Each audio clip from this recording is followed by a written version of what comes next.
Oke, selamat datang lagi di sesi kita. Mau mulai dari mana nih? Mungkin cerita dari Chicago awal 80-an ya? Boleh, boleh. Itu contoh bagus soal budaya niche. Iya kan? Waktu itu kan disco lagi gede-gedenya, kayak blockbuster gitulah. Terus tiba-tiba muncul musik house. Betul. Sebagai respons atau mungkin alternatif ya. Nah, para DJ itu jadi kayak kurator musik. Mereka baca suasana lantai dansa, terus mainin yang pas. Lahirlah subkultur niche yang hidup banget. Jadi, diskusi kita hari ini kan mau bahas itu, pergeseran dari budaya massa ke budayaan niche di era digital. Kita kan pakai bab 11 dari sumber kita sebagai panduan. Gimana sih rasanya hidup di dunia long tail ini? Apa artinya buat Anda, buat kita semua? Cerita house itu menarik banget karena nunjukin pola fragmentasi yang alami ya. Musiknya cepet banget pecah jadi subgenre yang spesifik. Oh ya, kayak apa tuh? Ya gak deep house, funky house, macam-macam lagi. Dan yang menarik, label rekaman independen atau bahkan nama alias artis kayak Basic Channel itu jadi penting banget. Lebih penting dari nama artis aslinya. Kadang-kadang iya. Jadi semacam tag gitu. Buat bantu DJ navigasi musik yang udah kompleks banget. Sistemnya adaptif, ngerespon langsung ke selera audiens. Nah, ini nyambung banget ke konsep long tail yang ada di sumber kita. Ah, long tail. Itu ya konsep gimana pasar digital bikin produk atau konten niche yang dulu mungkin nggak laku, sekarang bisa nemu audiensnya sendiri. Tepat sekali. Dulu kan susah ya jualan barang yang peminatnya dikit. Sekarang dengan internet, semua bisa ketemu pasarnya masing-masing. Bener banget. Dan internet ini kayaknya mempercepat banget ya pergeseran ini. Kayak kata Vin Crosby di sumber itu, kita bukan lagi cuma pindah saluran TV gitu. Tapi menyebar ya, scatter. Iya, scatter. Kita nyebar, ngikutin minat kita yang macam-macam. Minat yang mungkin dari dulu udah ada, tapi baru sekarang gampang banget buat dipenuhin. Hmm. Jadi ini bukan lagi soal satu budaya massa yang sama buat semua orang, tapi apa tadi istilahnya budaya paralel masif. Massively parallel culture.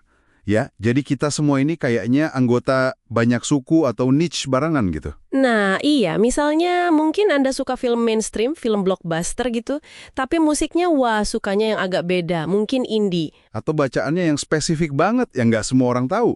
Betul, kita hidup di banyak dunia kecil sekaligus ya. Dan industri berita, wah itu ngerasain banget dampaknya paling awal. Oh iya, gimana tuh? Kekuatan itu geser. Dulu kan siapa yang punya modal buat mesin cetak mahal, dia yang ngontrol informasi. Iya bener juga. Sekarang, internet bikin biaya distribusi itu, wah murah banget. Hampir nol malah. Hampir nol malah. Jadi terbuka buat siapa aja. Nah, dari situ muncul fenomena blogosphere. Blogosfer ya, sempet rame banget itu. Iya. Analisis Richard Posner di sumber kita itu menarik. Dia bilang blogosphere itu kayak perusahaan kolektif raksasa. Jutaan kontributor. Wow. Dan yang bikin kaget, sistem ini ternyata punya mekanisme koreksi kesalahan sendiri yang cepet banget. Bisa nyaingin media tradisional katanya. Serius? Mekanisme koreksi gimana caranya tuh? Ya lewat diskusi, tautan, bantahan antar blog. Jadi kalau ada info salah, cepat ketahuan dan dikoreksi sama blogger lain. Bahkan, blog yang paling berpengaruh itu bisa punya otoritas tautan, link authority yang ngalahin media besar. Wah, ini bener-bener ngebalikin keadaan ya. Jadi slogan lama kayak semua berita yang layat cetaknya New York Times itu Udah nggak relevan lagi mungkin. Kayak sindiran Christopher Hitchens di sumber kita. Otoritas sekarang lebih cair, ditentukan sama jaringan, sama perhatian audiens, bukan lagi monopoli institusi lama. oke, paham. Tapi kan pasti ada kekhawatiran juga dong dengan perubahan sedrastis ini. Tentu ada. Pemikir kayak Kazan Stein misalnya, dia khawatir pilihan yang tak terbatas ini malah bikin kita terkurung di ruang gema, echo chambers. Maksudnya gimana tuh? Ruang gema? Kita jadi cuma dengerin atau baca pandangan yang kita udah setuju aja. Nggak mau lihat perspektif lain. Jadi makin sempit gitu pandangannya. Iya juga ya. Terus ada istilah lain kan? Apa tuh? Ego casting. Itu mirip. Kekhawatirannya, kita jadi terlalu fokus sama selera pribadi kita yang sempit. Takut nyoba hal baru. Akhirnya, selera kita malah jadi tumpul, nggak berkembang. Pertanyaan valid sih, personalisasi yang kebablasan ini bagus apa enggak? Itu dia. Kedengarannya agak serim juga ya kalau kita jadi makin terkotak-kotak. Tapi menariknya nih, data dan mekanisme online yang dibahas di bab 11 ini, Justru nunjukin hal lain ya? iya, bukannya membatasi, filter kayak rekomendasi di Netflix atau Spotify atau tautan antar blog itu ternyata malah mendorong kita buat lebih banyak eksplorasi. Oh iya, ada datanya. Ada. Data Netflix misalnya nunjukin pengguna malah cenderung nonton genre yang lebih beragam loh saat dikasih pilihan yang luas banget. Jadi hipotesis ruang gema itu mungkin nggak sesederhana itu ya. Setidaknya datanya nunjukin ada kompleksitas lain. Blogosfer juga gitu. Bukannya jadi ruang gema total, malah jadi corong penting buat suara-suara baru, perspektif beda yang mungkin susah masuk media mainstream. Jadi bisa dibilang akses tak terbatas plus rasa ingin tahu kita sebagai manusia? Justru bikin kita lebih terbuka, bukan lebih tertutup. Ada argumen kuat ke arah sana.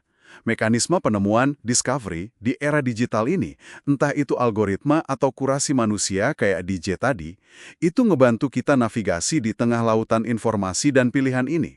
Oke, jadi kesimpulannya nih ya, kita lagi ngelihat transformasi yang fundamental banget. Dari budaya massa yang seragam, yang sebenarnya cuma efek samping teknologi siaran abad 20, ke arah budaya paralel masif. Isinya niche dan minat-minat spesifik. Jadi ingat kutipan Raymond Williams tahun 1958 di sumber kita. Tidak ada massa, yang ada hanyalah cara melihat orang sebagai massa. Wah, dalam itu. Era digital kayaknya ngebongkar cara pandang lama itu ya. Banget. Nah ini ninggalin kita sama pertanyaan penting nih, buat Anda pikirkan juga. Kalau pengalaman budaya bersama yang massal tuh makin pudar, terus apa dong perekat sosial kita? Iya juga ya. Gimana Anda pribadi menavigasi lanskap budaya yang buat tiap orang bisa jadi unik banget ini? Fragmentasi ini akhirnya memperkaya pengalaman kolektif kita atau malah bikin kita makin susah nyambung satu sama lain? Wah, pertanyaan bagus buat direnungkan. Silakan dipikirkan. Sampai jumpa di pembahasan berikutnya.